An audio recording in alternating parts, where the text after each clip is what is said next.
Good evening, everyone. Welcome to another episode of College Blitz. I'm Russ Morgan here with my man Q. As always, Q. First off, we waited 222 days and we got college game day last week. And we had a full slate of college football, so I was pretty stoked. I didn't get off my ass. But I know how you doing. I know you're probably still jacked up from Sunday, but how we doing? All is good, bro. All is good. Hell of a week one. Great slate of games. I was able to go down to Miami for that Miami Notre Dame game. Did not disappoint.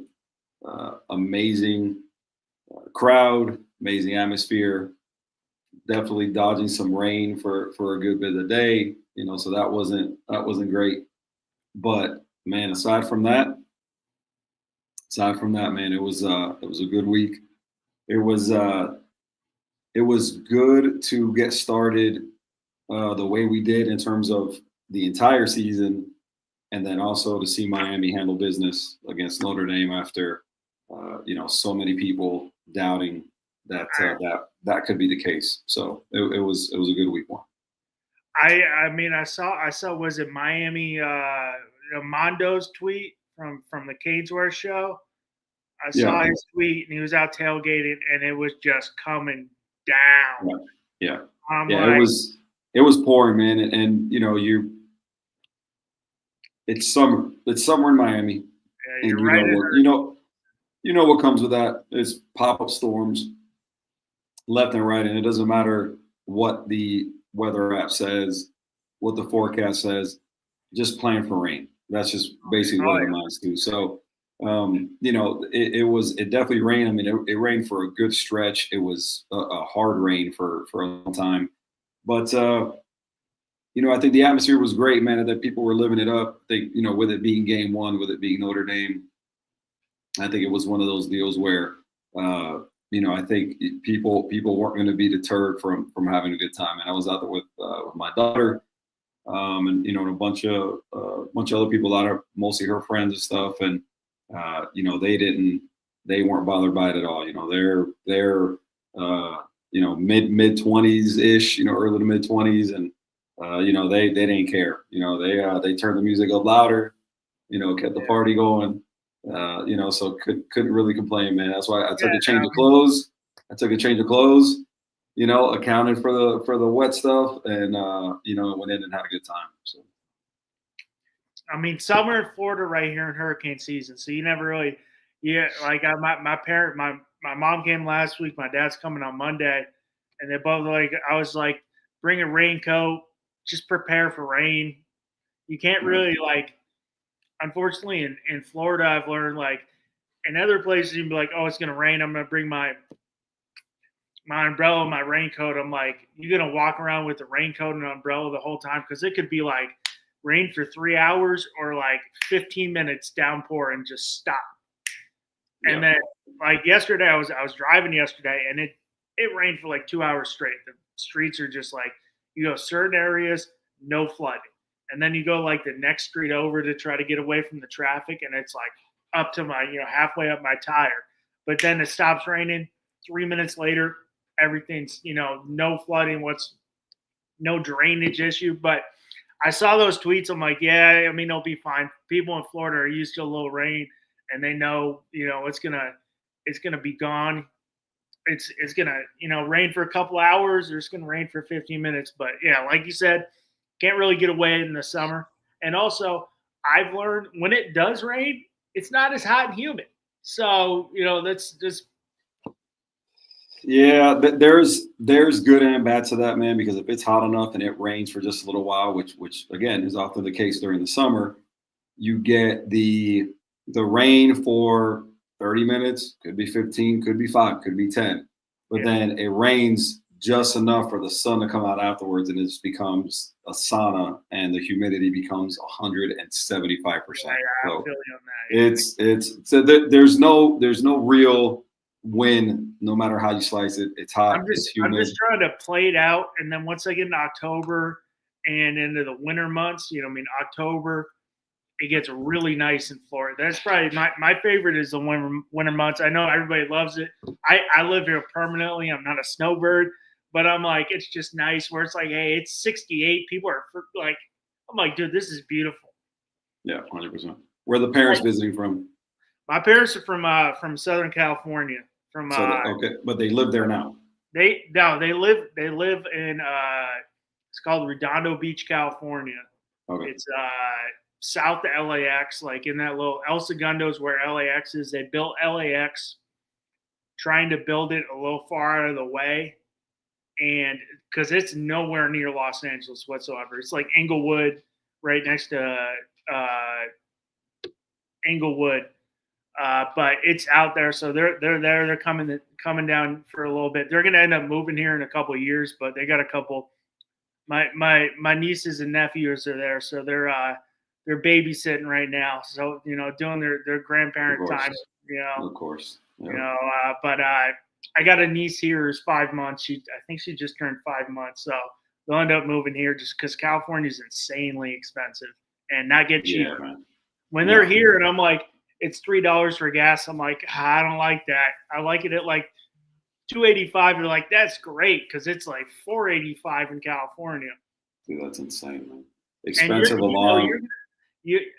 As you said, you're going to go up to Northern California. You'll see those prices are nuts up in Northern California when you say you're going to the Niners game up there in Santa Clara. Well, luckily for us, we won't be driving, 1, and 2. Typically, everything. Last time I was there, which was a couple of years ago, I feel like every Uber I got in was a Tesla. Oh yeah, Teslas are big, and I'm sure they're even bigger now since the last time. I don't know in California how much the Teslas anymore, but Yeah. But I mean, yeah, I think they tried something with electric vehicles. It's probably not going to last, but that won't happen until like 2035. Is they tried to put that in action? I don't know. I mean, that's not going to last. That's not going to last at all, man. No. I don't think it's sustainable. So I've literally because my brother-in-law and his father drive a Tesla. Like, oh, it's amazing. I'm like, yeah, they're great, but you always got to be charging your car. Yeah, I wouldn't want to go full electric. It's just not something that I can see me ever doing, at least not anytime in the near future. Then I want to my thing is like, oh, it's great. They don't drive. He doesn't drive much. Like he works remote, works from home, stuff like that. He's like, it's great, but I'm like, yeah. What's your what's the difference? Like, how much are you saving a month on electricity because you're always charging your car? I'm like, wait, you're saving $10 a month because you're not gas. And then what happens if there is a hurricane like we had in Milton where there is no electricity? And that's a problem. Yeah. That's a problem. No. Now, there again, I mean, you may have an issue with fuel, but at least you can hoard some fuel, which isn't the greatest thing to do, I guess, right? But listen, you got to plan. You plan how you plan, right? But I mean, you can go and hoard some fuel, some gas prior to. You can't hoard electricity. That's if the grid is down, you're screwed. So I remember. I mean, we're lucky. We're on so I live on the street we lives on, the same one as the hospital for Manatee County. So they try, this is like the first place they come if electricity goes out because I'm on the same grid because obviously the hospital needs their electricity. So that's nice. But I remember Milton, it took me, I filled up on Monday and I didn't work. Obviously I drive for work. So I needed to get that week. I didn't work because gas was it took me 25 minutes to fill up my car. And there was, 10 cars deep just to try to get in. There's gas stations with no gas. You're seeing, it was just it was just it was so slow, but I mean, you had to sit there 10 cars just waiting. But I mean, you got to do what you got to do. Not ideal, man. And I know, you growing up in Miami, you've definitely dealt with a few share of, a handful of hurricanes, a lot more than me. I've done 4, 2 that were, a little bigger. The other ones were just a bunch of rain. And I'm not, the one good thing is, I'm not in a flood zone. I never realized that until I moved to Florida. You're like, oh, I'm in a flood, not in a flood zone. Like, was it A or something? Flood zone 1. I'm like, all right, good. Yeah. But obviously, we had a great weekend of football, and I don't know where you want to kick it off. You want to go right off the bat with the hurricane stuff right there on. Dude, I guess I'm not going to hate starting there. We could kick it off. Obviously, Miami, that game on Sunday, great, 127-24. For me, I thought it was good on both sides, honestly. Like I mean, Carson Beck, he looked more like the Carson Beck of the 23 Carson Beck, where he's got a good offensive line, good running game. The defense looks much improved for Miami, the way I was looking at it. I mean, I know they were not favored to win that game. I don't know. I mean, I get it. Notre Dame was the number 6 ranked team, but I'm like, you're going into a hostile environment on the road. You got a redshirt freshman quarterback starting. But in my opinion, like, Miami's defense was their obviously Achilles heel last year, and the defense looks much improved.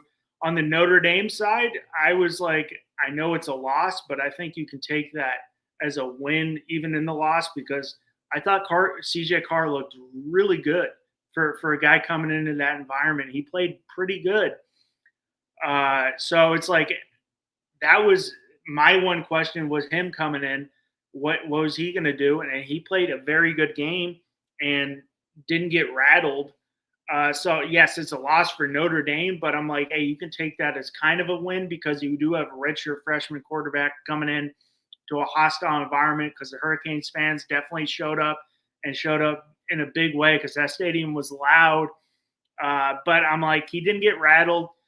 Yes, I mean, he shut down the running game, which was the big part. I thought they should have gone to Price a little more, because he was definitely gashing Miami.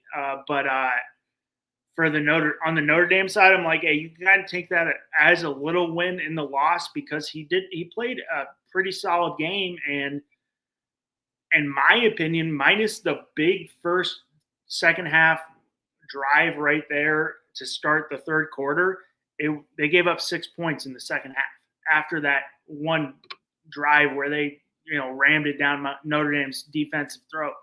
But it was just like, adjustments were made a little too late for Notre Dame to make a difference. But Carson Beck looked really good, and the defense, which was their Achilles heel last year, looked really good. That defensive end or edge rusher, I can't remember his name, looks like he could be a high draft pick. Ruben Bain. Yeah, looks like he can be a high pick whenever he's eligible, for sure. But I wasn't there. I was watching it on TV. You were there, right in the action. What was your opinion of the game? Well, listen, man, I'll start with the fact that I predicted that win, from fairly early on. I liked where I think a lot of people weren't giving Miami credit is what they were bringing back in the line of scrimmage, right? Let's start on offense. Let's start with Carson Beck, his performance. I think a lot of people doubting him. I heard a lot of people, man, Danny Cannell and all these people talking about, his injury and the whole deal. And, I think from the jump, the program was just being cautious with him. I don't think there was ever any, there was never any doubt about what he was going to, the fact that he was going to be ready, I should say, to start the season. I think they were being cautious with him, right? They were taking certain precautions in order to not make anything, worse. We talked about it, and I talked about it with a lot of people. His injury was not a Tommy John injury. It wasn't a Tommy John surgery, where a lot of people, I think, had that wrong. I think either they misdiagnosed it, or they were getting bad information. What it was more similar to what Brock Purdy had, which was they called it a brace. So it was just a repair of the ligament, right? So you didn't have to have it repaired, didn't have to go and harvest a ligament from a cadaver and replace it and the whole deal, right? So a much simpler, procedure, which allowed him to get back quicker. The doubts coming in were because he didn't participate in the spring. And so they didn't allow him time to get, with his receivers and the whole deal, especially with his receivers all being a new set across the board. But again, I think he showed the one that the elbow was healthy. He looked good throwing the ball. He was poised. He didn't turn the ball over, right? Had a good protection in front of him. They didn't run the ball for 200 yards or anything, but I think they were consistent with what they were trying to do running the ball. I think the receivers, had, was kind of a mixed bag. Obviously, Malachi Toney, kid who's a reclassified, freshman. This kid should be a senior in high school, reclassified. He's 17 years old, reclassified and enrolled in school early. He was their leading receiver. He looked like their best receiver. A guy like Jojo Trader, who was kind of grabbing all the headlines early on in camp, only played, I think, 9 snaps, I believe. I think he only had like a couple catches. So to see them be able to win the way they did, right? To win, winning the line of scrimmage battle on offense, which a lot of people, had doubts that they could do. They ran the ball on Notre Dame, which a lot of people had doubts they could do. They threw the ball on them, not necessarily for 300 yards or anything, but I think they were able to move the ball. They tried a couple, deep shots downfield, which, didn't really connect. But, I think they weren't necessarily afraid to go that route, especially early on in the game. On defense, which is where I think a lot of people had more of the doubts, right? Everybody was like, Notre Dame's offensive line is just going to maul them. They're going to run all over them. Well, not the case, right? I think Love ended up having something like 31 yards, if I'm not mistaken, 33 yards, something like that. 33 yards. I think Price ended up having something like 31. CJ Carr ended up running for like 16, 17 yards, which I think they incorporated more at the end of the game, right? Because they really weren't having success downfield, right? I know people mentioned, he was good in the whole deal, and he was. I mean, he wasn't bad, but you could tell that they were definitely trying to be cautious with him. Everything, so many of those passes were screens, so many of them were behind the line of scrimmage. Not much, going down the field, not much more than 5 or 6 yards down the field when they did decide to go down the field. So I think you saw I think you saw some good things from him. I think you saw that the future is bright with him. I think he's got some ability. I think he's got some underrated ability with his legs. I think he showed that again towards the end of the game, and I think the game kind of got tight because of that, right? They weren't really successful throwing the ball downfield. I think Jane Greathouse, I don't think, had a catch. The receivers didn't really make, any real impact in that game, which testament to the new DB room at Miami. And so, I think you see what the Miami D-line did versus that O-line. I think they won that battle. I think the Miami corners won the battle versus the Notre Dame receivers. And so, man, I think across the board, when you're looking at, again, going back to the way Carson Beck played, the fact that their presumed number 1 receiver didn't really do anything. Their presumed lead running back, didn't really do anything. And then on defense, the way they showed up, and still won that game, right? I think the future is bright. I think it just kind of confirms what I've been saying kind of throughout the entire offseason, that the wide receiver room, even though it's lacking experience, I think it's a wide receiver room that in time, in this season, I think is going to be better than last year's. I think it's a more talented room. I think Carson Beck is just getting his feet wet with his guys. And I think moving forward, man, listen, if Miami continues to do what they're doing, is play well in the line of scrimmage on both sides of the ball, Carson Beck be steady, then, they're able to run the ball, they're able to rush the passer on defense. Man, look, this is a team that, I was on a podcast with Will from 305 Sports Now and Flo and all these guys. And, when they asked us, me and Will, we both said, hey, what's the ceiling for this team? And I said 12-0 and a trip to the college football playoff. And they kind of looked at us a little bit like we were crazy. But I was like, well, if you're talking ceiling, right, you're looking at the roster, you're looking at the quarterback. And listen, man, to win in college these days, currently the formula is quarterback, offensive line, defensive line, and corner. Miami checks off all those boxes, and I think Miami will be favored in just about every game I think they play this year. Right? We'll see what happens against Florida.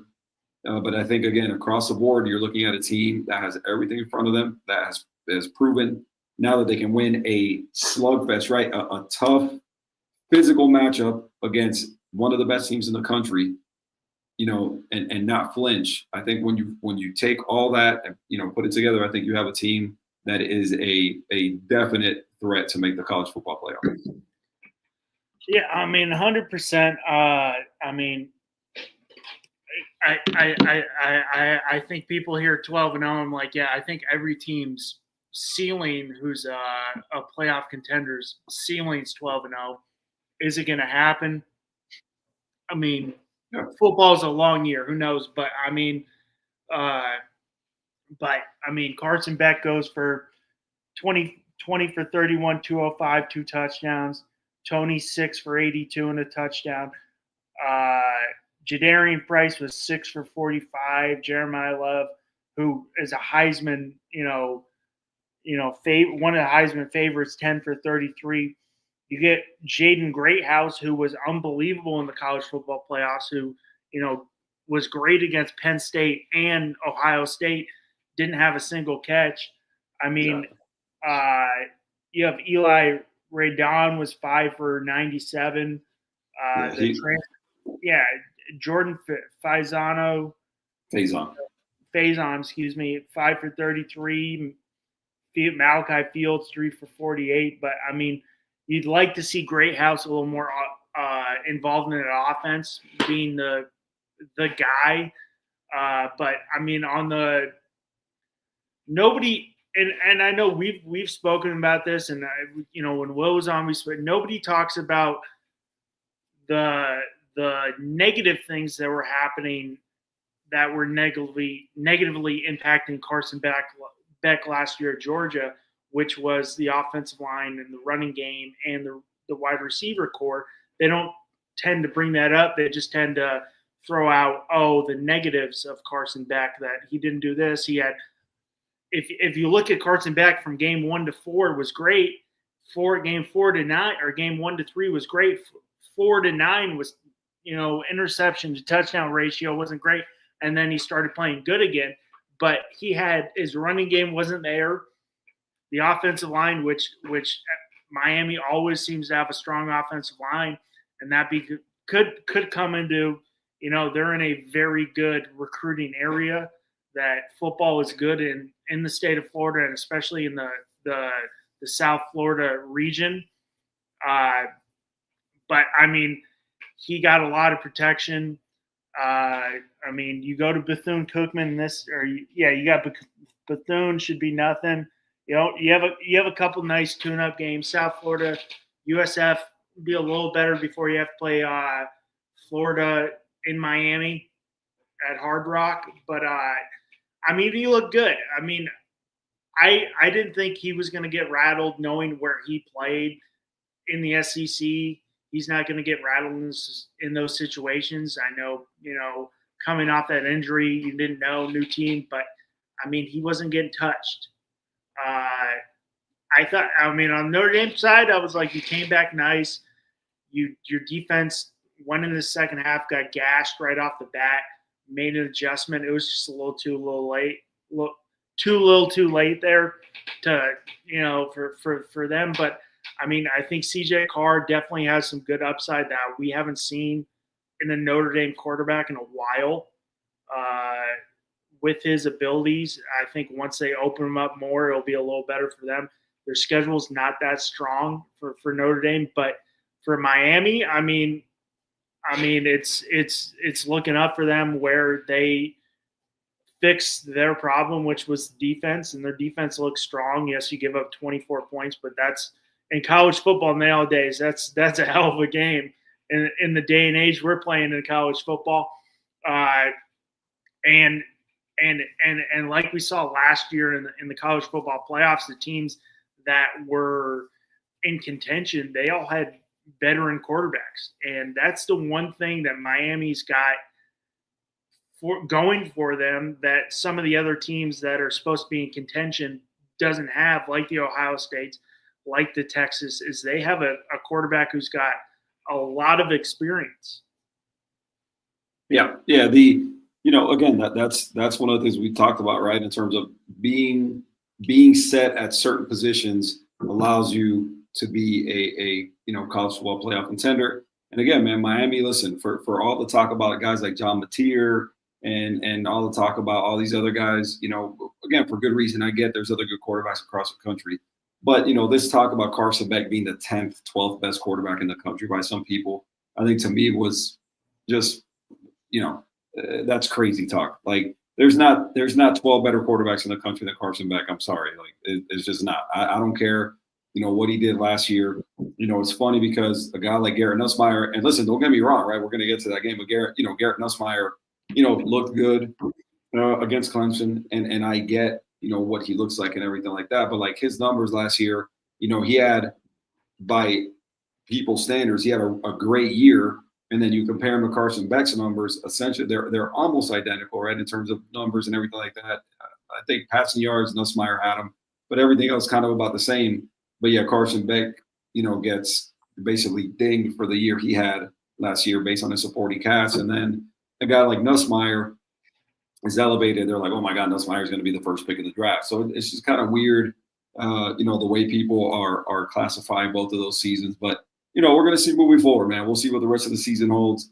AD, what's going on, buddy? Adrian from the Rainy Day Pod checking in. What's going on, bro? So we'll see what the rest of the season brings, man. But listen, man, I'm glad it's here. I'm glad we're on to week 2. And real quick, before we move on to everything from week 2, kind of an underrated, and I think it's really interesting to me, just kind of based on the way I don't, I'm not a recruiting expert by any stretch, but definitely am very interested in it. Interesting news yesterday coming out that the NCAA has gone from 2 transfer portal windows to 1, and I'm sure the coaches are going to be absolutely ecstatic about this because last year's portal windows were the winter portal went December 9th to December 28th. Like that's got to be a nightmare. And then the spring portal, which is right after most teams, spring camp, went from April 16th to April 25th. Now it's going to be just one window starting January 2nd. So really interesting development there. And I think it's one of those deals that everybody was kind of clamoring for. I think the coaches hated that first portal being in December.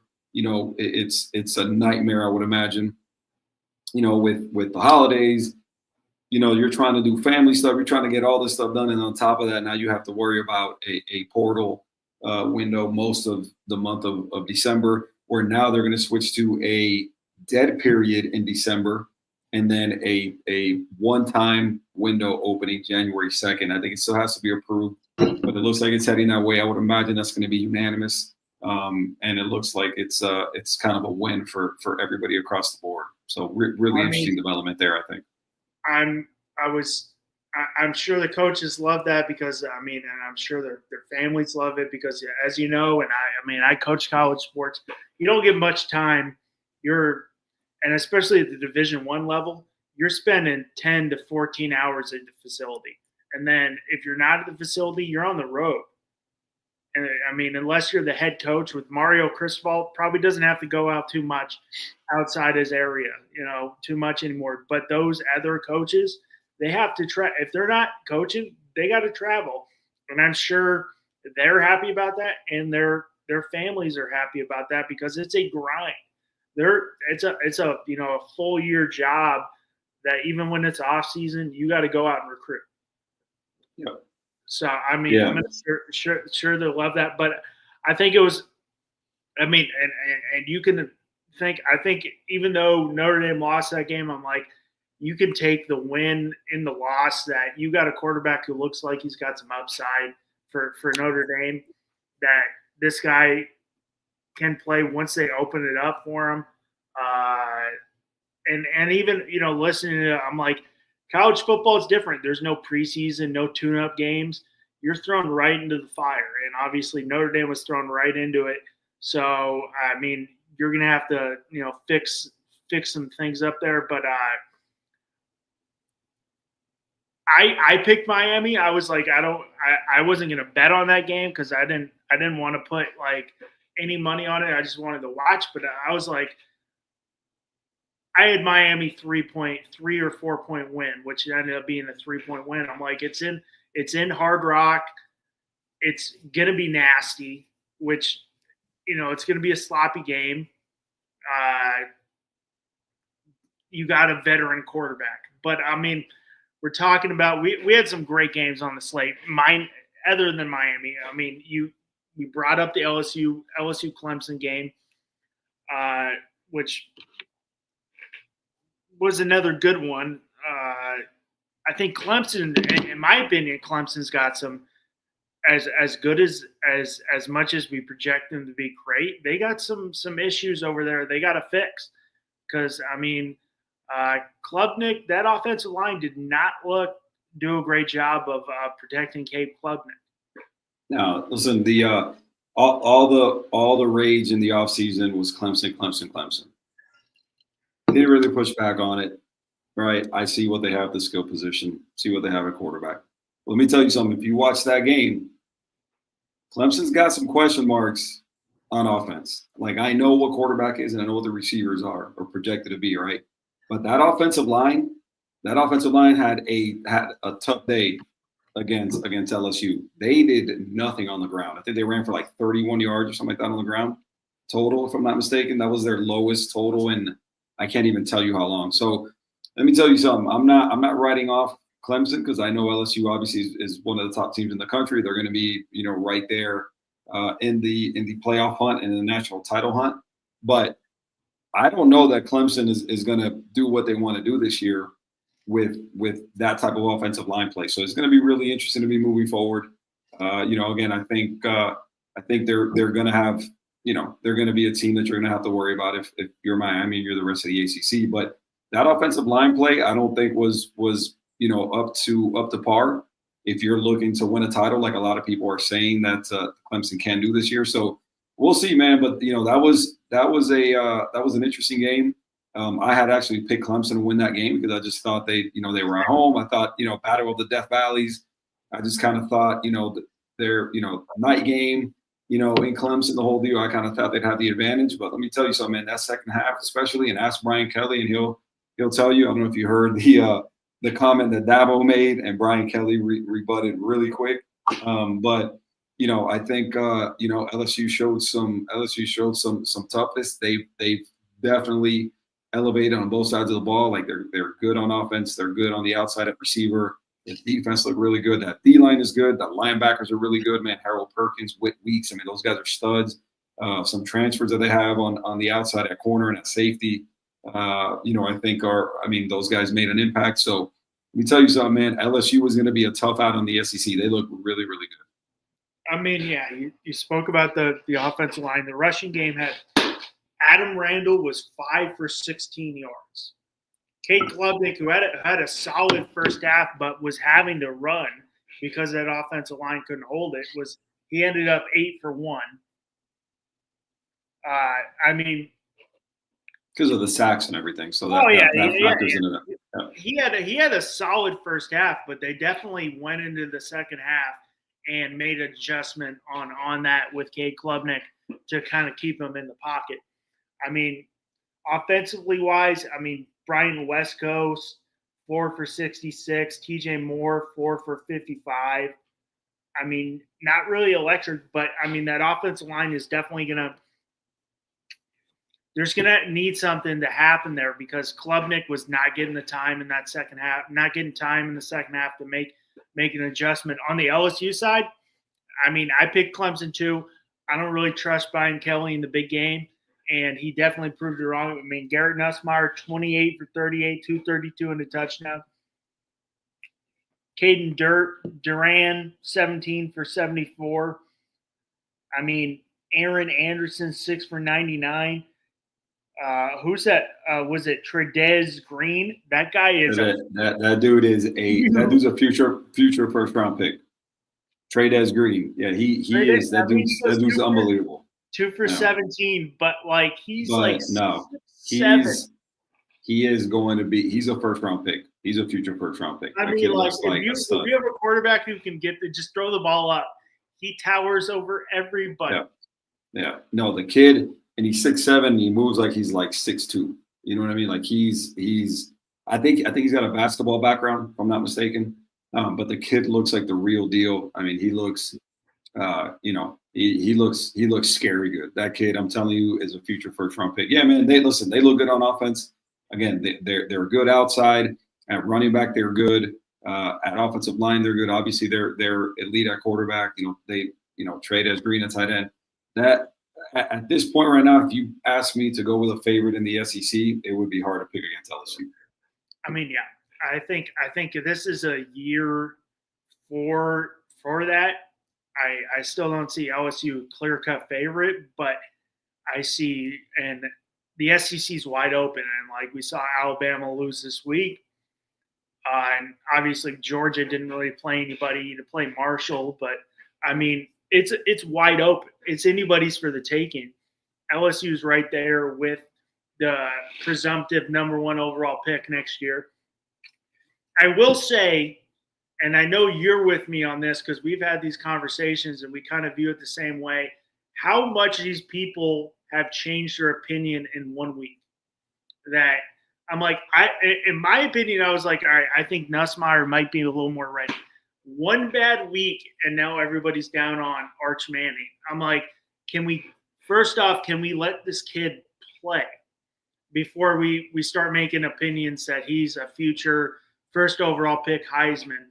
But I think if, after the first week, LSU kind of put themselves on the map in the SEC to make some noise because of what they did, giving up 10 points to Clemson in Death Valley. Offense played really good. Nussmeier played good. Had a little legs, too. Had a nice little run. Yeah. No Jaden Daniels legs, but yeah. And I was a little bit surprised about because I didn't think he could move like that. I thought Nussmeier was more of a statue in the pocket, but showed a little something. Listen, the Arch Manning deal, just touch on it real quick and move on to week 2.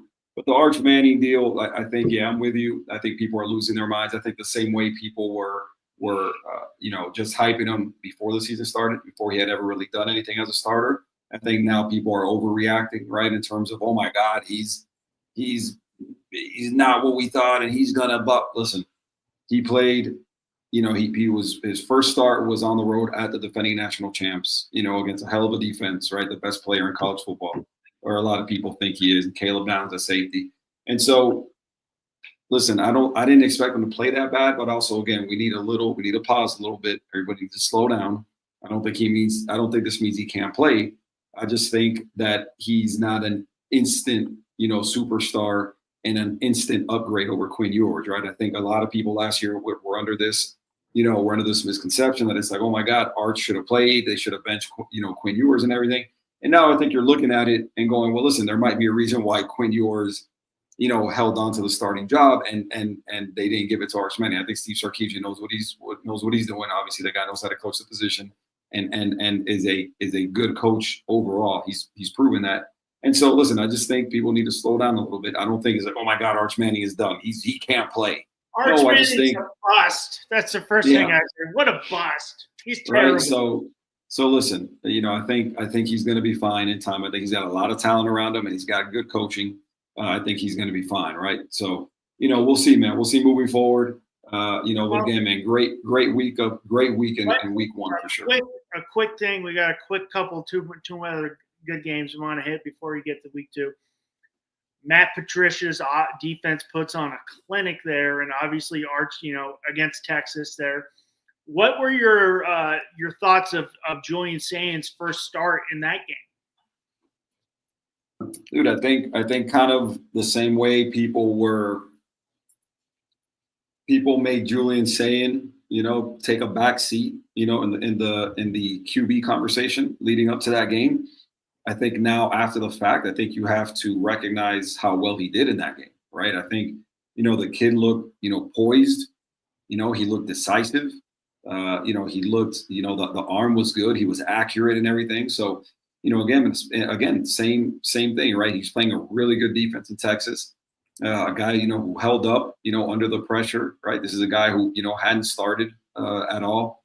last year and everything after transferring from Alabama after Nick Saban left.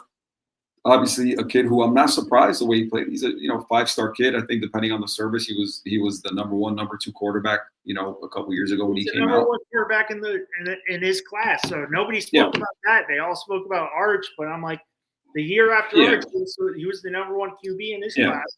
So I think again, people, if you follow recruiting, I mean, again, I'm not an expert, but I do follow it.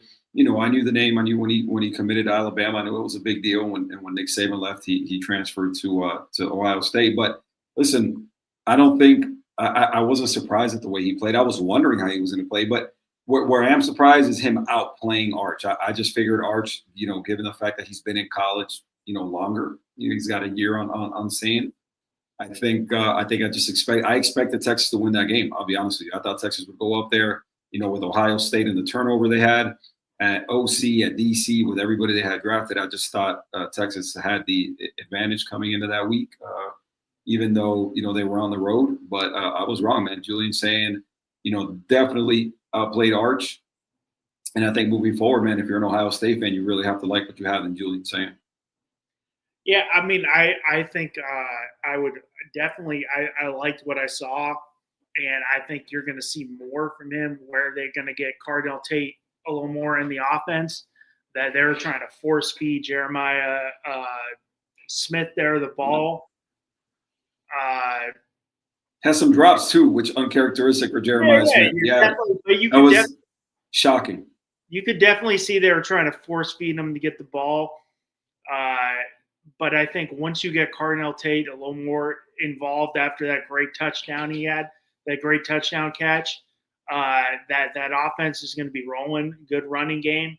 Julian saying looked composed, but you're playing a very good, Texas defense that you're not going to see that same defense week in and week out, where he's going to get a couple tune-up games for him to get more comfortable. On the other week too, I know Q's boy Thomas Castellanos had a big game, and they beat University of Alabama up there in Tallahassee, Florida State Seminoles. What do you think? You hit Kalen DeBoer on the hot seat now? I know we don't want to talk about Florida. Give Florida State their props here. Kalen DeBoer on the hot seat now. Listen, man, Alabama's just a different animal in terms of expectations, right? Nick Saban obviously raised the bar there. Those guys expect every year, to be in the mix for a national title. This is their lowest ranking since 2008, if I'm not mistaken, which is insane if you think about it. They're ranked 21 in the country. This is their lowest ranking in 17 years, essentially. I think it was Nick Saban's second year there, if I'm not mistaken. So, you're looking at a team that I think has to rally. I think a team that has to, get their stuff together, because they didn't lose. They didn't just lose, right? If you whoever watched that game, feel free to tell me in the comments if you disagree. But they got dominated in that game. That game was not close. They lost by 2 touchdowns, and Florida State absolutely dominated that game. So, that's why they fell as much as they did, and why Florida State went from underranked to, I think, 14th, if I'm not mistaken. So if you're looking at that and thinking that, oh, listen, nothing to worry about here, Alabama, they'll fix things and do whatever. Listen, I think there's some questions to be answered there, because I know they lost Ryan Williams throughout the game, and I get that. I know that's huge, but they got dominated again on the line of scrimmage, which I did not think Florida State was capable of doing. So very interesting to me, the way that game went. Very interesting to me. Castellanos completed, I think, 9 passes, and they ended up winning that game. I mean, they ran all over Alabama. Castellanos was dynamic, made a ton of plays. And listen, man, he backed it up. I'll give him that. Listen, I'm not going to say, a whole bunch of great things about Florida State. Anybody who knows me knows that. But you gotta tip your hat to him. He talked a lot of trash in the offseason, and he backed it up. That was a really, really impressive game. And the way they won the game, like I said, it wasn't a close game where, last second field goal. No, this was a complete domination by Florida State, which I did not think at all was possible. Do you think, because, I don't think the numbers really showed. Was it is it Ty Simpson? Alabama's quarterback? Yeah. Yeah, it's Ty Simpson. I don't think the numbers really showed the game. In my opinion, the offense was really stagnant. Really, it didn't look good, man. It didn't look even before they lost Brian Williams. They didn't look good. You think this is a, we saw him against USF where he didn't look great when he played USF in that spot start. Do you think this is a sign that maybe we got to go to the freshman Keelan Russell or Austin Mack? Because that offense is very stagnant. That I did not expect that sort of performance. Listen, I don't know that it's something, that is something that you can't entertain at the very least. I think if Ty Simpson goes out and has another bad game and Alabama doesn't look good, I can't remember, and excuse me for not knowing who they play next. I'm not super up to date with their schedule. But if he goes out and has another game like he did against Florida State, I think you truly, truly have to, think of going in another direction. I don't think that's a stretch at all. I think that's something that you have to consider if you're Kalen DeBoer. Listen, hot seat, I wouldn't necessarily call Kalen DeBoer. I mean, I don't know that at this point. I don't know what the buyout is, but I would imagine that buyout is astronomical. So I think, you need a little bit of patience, with the situation. But as far as at the quarterback position, I think if Ty Simpson has another game like he had the other day, I mean, obviously you have to protect them better because they got whooped on the O-line. But if he doesn't play better, I think you have to seriously consider moving forward, making a change. I don't know if going with a true freshman is the way to go. Personally, I think he's a guy that you probably find some packages for and you mix them in. You just have to switch something up on offense. So, like I said, man, they just did not look good. They were out coached, they were outplayed, they were out hustled, they were out physical. I think all across the board, they just didn't look good, man. And like I said, I did not think that Alabama could lose in that way at Florida State. I figured maybe Florida State again. Alabama had never played at Doak. Alabama was replacing a lot. That sort of thing, right? I get it.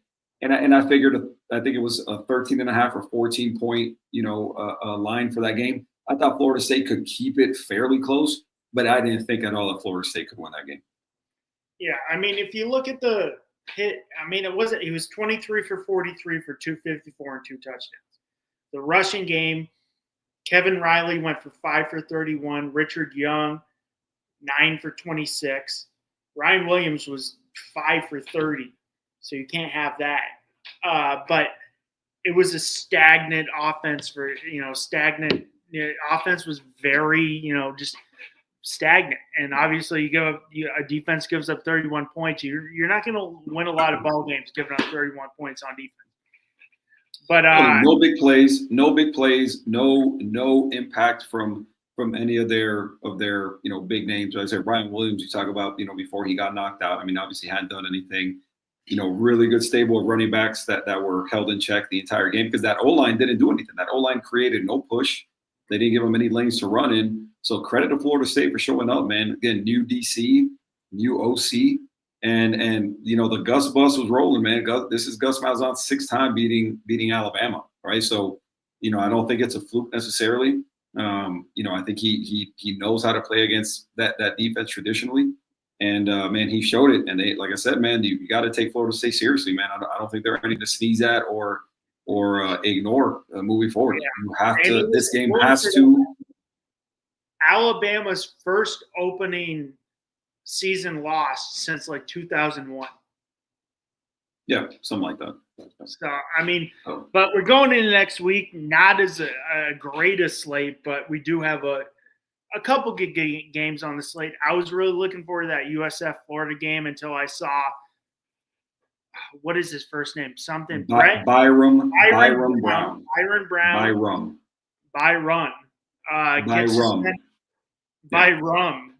Yeah, Byron Brown. Yeah. Gets suspended for the first half of the game for breaking team curfew last night.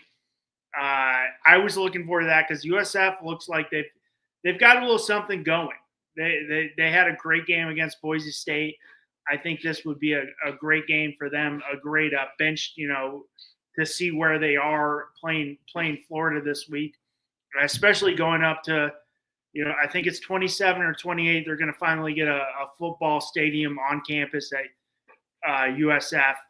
But obviously, he goes out in the first half, so we'll be suspended for the first half. So that's a shame, man. Anybody who watched that Boise State USF game, saw that kid play, and he was running people over left and right. So it's a shame. The kid looks good. It's a shame that he's not making better decisions. And again, that team, I don't know that they have a chance against Florida if he misses the first half. But if they can keep that thing close, and he comes back in the second half, man, again, you have to really like that kid's got size, he's got speed, he can throw the ball, he can break tackles. I mean, he's legit. The kid is legit, and I'm sure Florida is I'm sure they're not gonna admit that, but I'm sure the defense is thrilled that they won't have to deal with them in the first half of that game. I know we don't need to bring up Chapel Bill, not looking great there on Monday night up there in Chapel Hill. Yeah.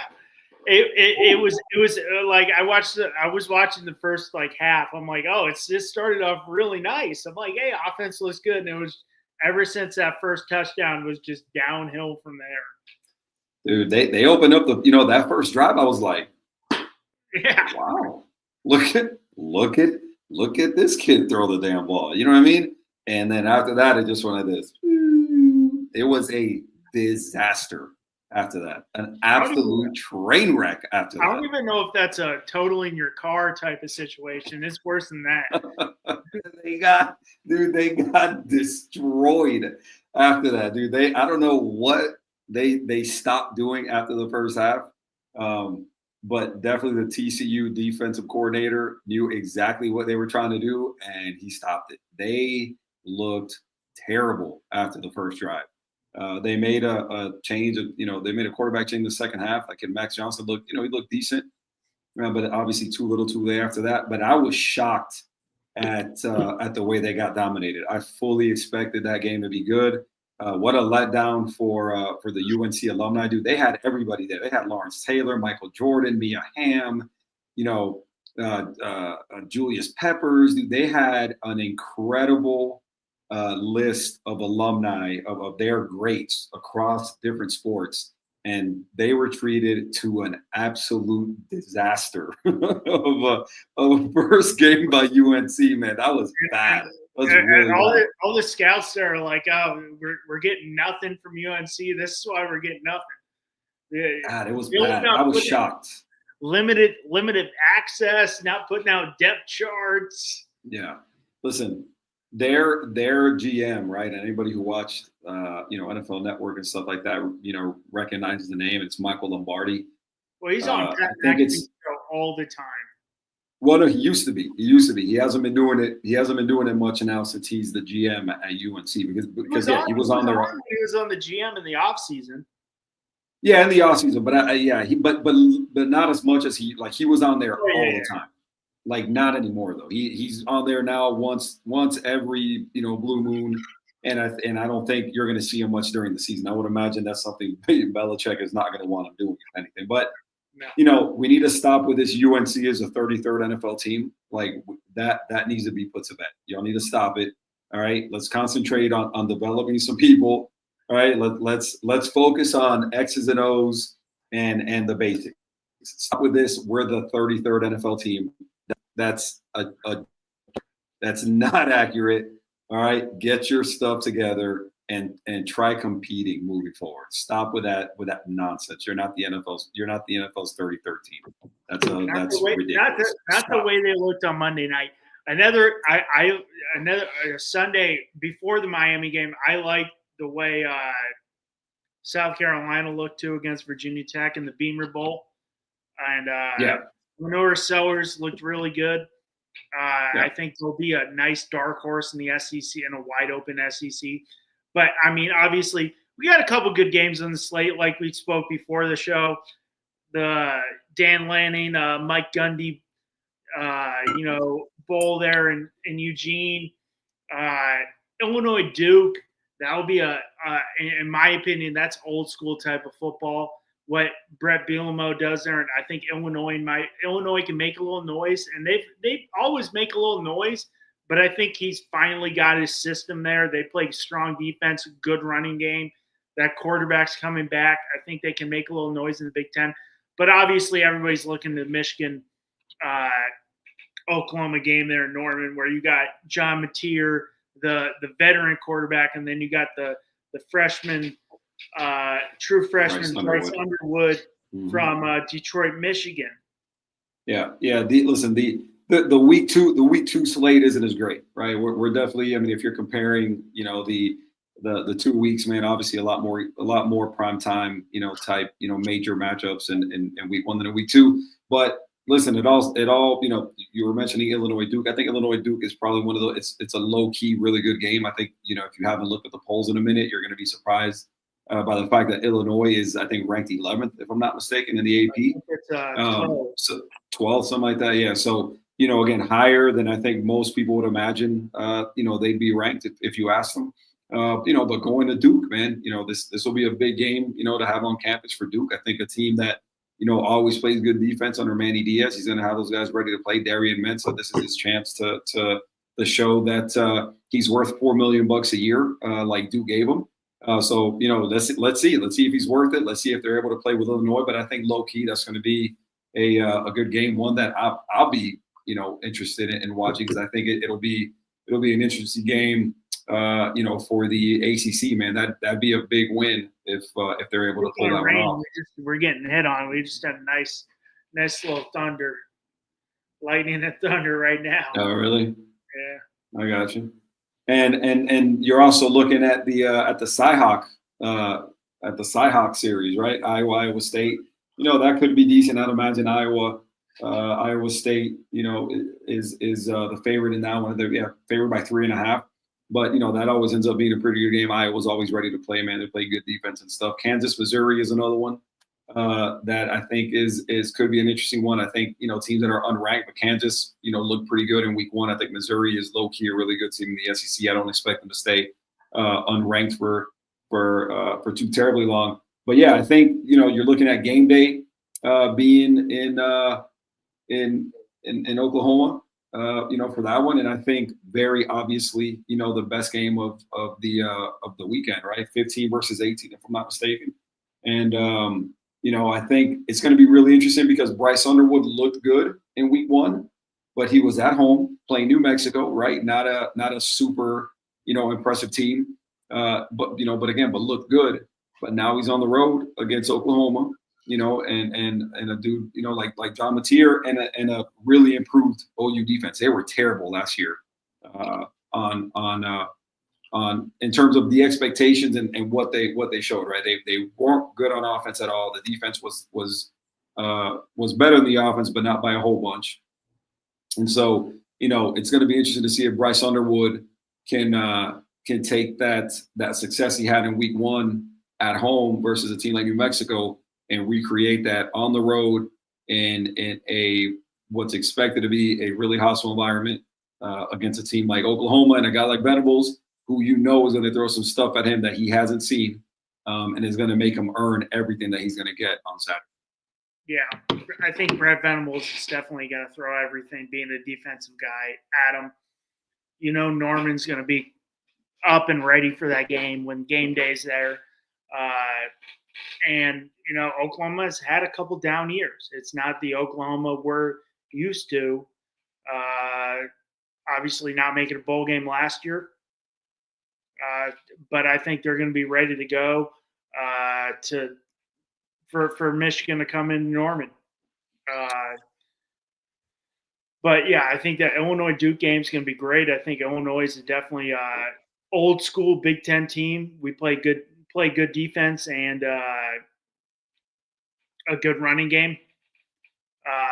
I'm interested to see, I don't know his first name, but Gronkowski from the transfer from South Dakota State, who's the Iowa quarterback now, to see what he does. Gronowski, I think it was. Gronowski, yes, yeah, from South Dakota State. to see what he does against Iowa State, and Rocco Beck, who looked great in Ireland, to see what he continues to do. On the last week note, I don't know if you saw Kansas State, University of North Dakota, that they needed a last-second field goal to win that game. Yeah, I didn't watch the game, but I saw the highlights of it. Not even the best team in the state. Yeah, that was interesting right there.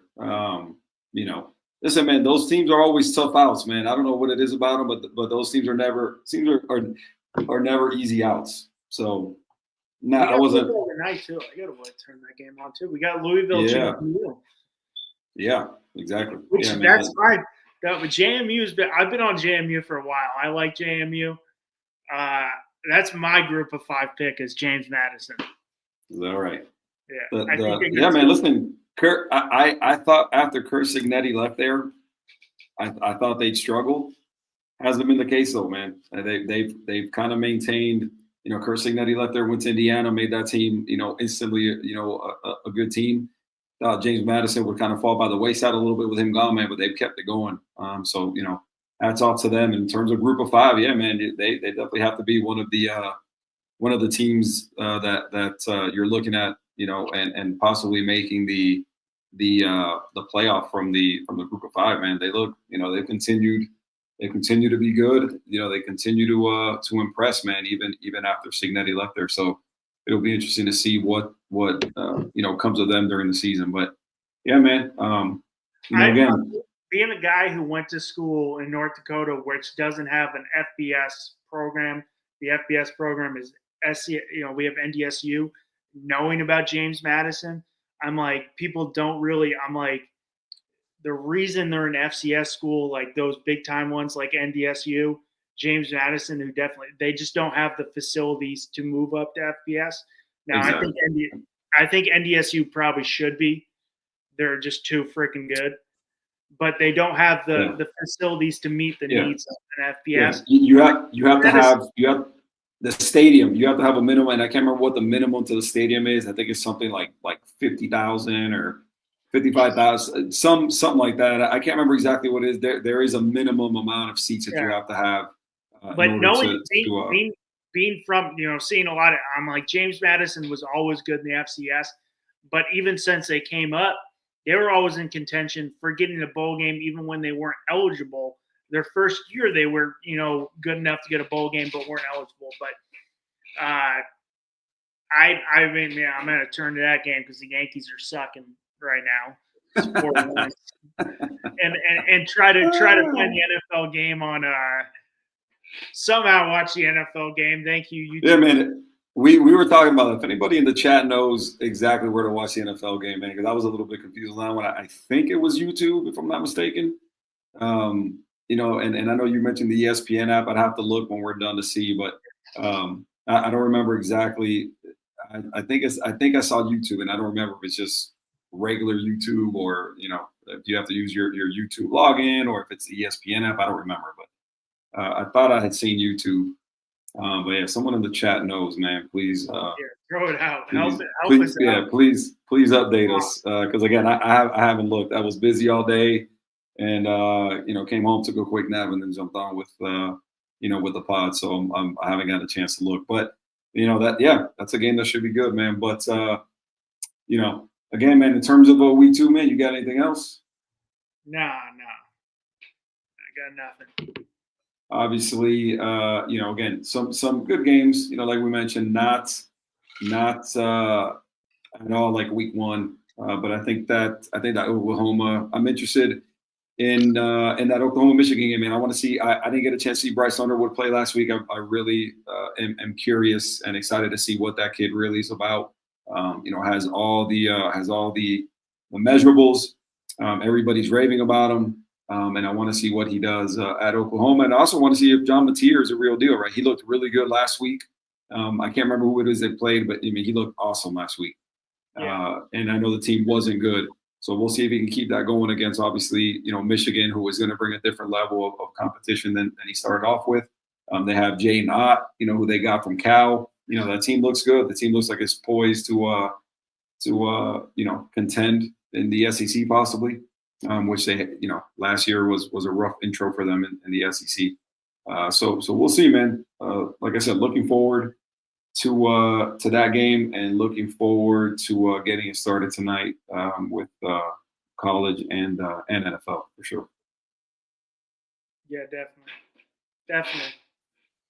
Yeah, man. So, all right, man. You want to leave it here? Say that again. So you want to leave it here? You good? You got anything else? I'm good. Yeah. How about yourself? I'm good. Just all right. I think we're good, man. I think we're good. We got football on the slate. Listen, man, all the way through to December. So extremely thrilled about that. Hope everybody else is also. Hope you guys keep tuning in with us every week. We'll keep bringing you guys hopefully some material you guys enjoy. So do us a huge favor. Please go on there, like and subscribe to my boy Russ on Deck on X. I am at Hate Football Pod on X. My boy Russ has the his podcast, which is Russ on Deck. On Deck. No Russ. That's just the On Deck. My bad. Russ on Deck is the handle. Is the handle? Yeah. Maybe I should throw on X. I still call it Twitter. I'm like, but I'm the same. I struggle with X. I'm definitely more on the Twitter side of things than X. But you gotta get with the times. But yeah, you can find Russ on the On Deck podcast. Obviously, we're both on the College Blitz right here on FTSN Extra. You can find us all over the place, man, on the different channel in FTSN Extra. So do us a huge favor, like and subscribe to FTSN Extra. Everybody putting out, some good material on those channels. My boy Adrian on the Rainy Day Pod. Just again a lot of good material with Bobby Finstock and Fish Tank and everybody on the channel. So if you don't have anything else, man, we'll wrap it up. Yeah, so I got nothing. We hit it. All right, buddy, let's do it. So for my man Russ, I am Q, and appreciate you guys joining us tonight. We'll see you guys next week. Everybody have a great night. Have a great weekend. We'll see you guys soon.